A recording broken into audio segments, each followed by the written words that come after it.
அண்மை செய்தியை பார்க்கிறோம். தமிழக முதலமைச்சர் மு க ஸ்டாலினை விடுதலை சிறுத்தைகள் கட்சித் தலைவரும் எம்பியுமான திருமாவளவன் சந்தித்திருக்கிறார்.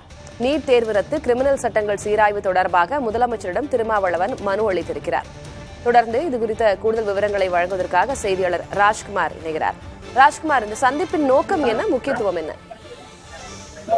திலகவதி, தமிழக முதலமைச்சர் மு க ஸ்டாலின் உடன் விசிக தலைவர் திருமாவளவன் தலைமை செயலகத்தில் சந்தித்து பேசி வருகிறார்.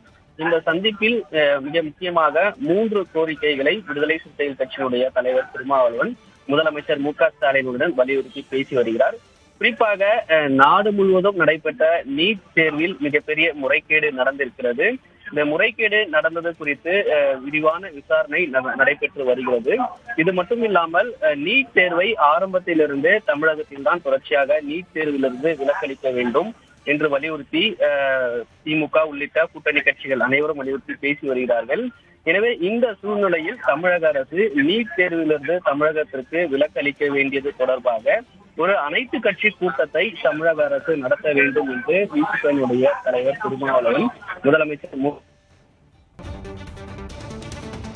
விடுதலை சிறுத்தைகள் கட்சித் தலைவரும் எம்பியுமான திருமாவளவன் முதலமைச்சரை சந்தித்திருக்கிறார். நீட் ரத்து, கிரிமினல் சட்ட சீராய்வு குறித்து அவர் மனு அளித்திருக்கிறார் முதலமைச்சரிடம். மேலும் ஆம்ஸ்ட்ராங் படுகொலை வழக்கு குறித்தும் அதனை தீவிரப்படுத்த வேண்டும் விசாரணையை என்பது குறித்தும் வலியுறுத்தியிருக்கிறார் முதலமைச்சரிடம்.